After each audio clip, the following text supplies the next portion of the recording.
রংপুর বিভাগ ও সিলেট জেলা ছাড়া সারা দেশের উপর দিয়ে তাপপ্রবাহ বইছে। রোববার ২-১ এপ্রিল রংপুর বিভাগে তাপমাত্রা ২ ডিগ্রি সেলসিয়াস পর্যন্ত বেড়ে তাপপ্রবাহ শুরু হতে পারে। একই সঙ্গে অন্যান্য অঞ্চলে বয়ে যাওয়ার তাপপ্রবাহ অব্যাহত থাকতে পারে বলে জানিয়েছেন আবহাওয়াবিদরা। তাপদাহে দেশের বিভিন্ন অঞ্চলে জনজীবন বিপর্যস্ত। সীমাহীন কষ্টে রয়েছে শ্রমজীবী মানুষ। কোথাও কোথাও তাপমাত্রা ৪-২ ডিগ্রি সেলসিয়াস পার হয়ে তাপপ্রবাহ অতি তীব্র আকার ধারণ করেছে।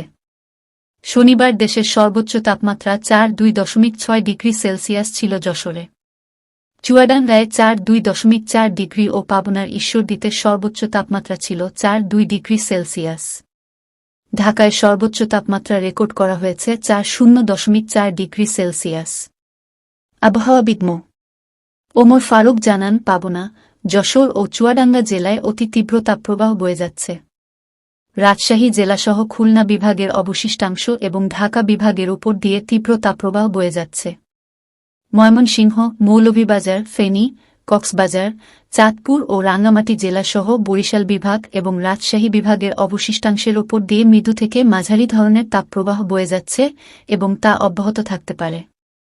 রোববার সকাল ৯টা থেকে আগামী ২-৪ ঘণ্টার আবহাওয়ার পূর্বাভাস তুলে ধরে তিনি জানান, ময়মনসিংহ, সিলেট ও চট্টগ্রাম বিভাগের দুয়েক জায়গায় অস্থায়ীভাবে দমকা বা ঝোড়ো হাওয়াসহ বৃষ্টি বা বজ্রসহ বৃষ্টি হতে পারে। সেই সঙ্গে কোথাও কোথাও বিক্ষিপ্তভাবে শিলা বৃষ্টি হতে পারে। এছাড়া দেশের অন্যত্র অস্থায়ীভাবে আংশিক মেঘলা আকাশসহ আবহাওয়া প্রধানত শুষ্ক থাকতে পারে। এ সময়ে রংপুর বিভাগের তাপমাত্রা ১ থেকে ২ ডিগ্রি সেলসিয়াস বাড়তে পারে এবং অন্যত্র তা প্রায় অপরিবর্তিত থাকতে পারে। সারা দেশে রাতের তাপমাত্রা প্রায় অপরিবর্তিত থাকতে পারে। জলীয় বাষ্পের আধিক্যের কারণে অস্বস্তি বিরাজ করতে পারে বলেও জানিয়েছেন ওমর ফারুক।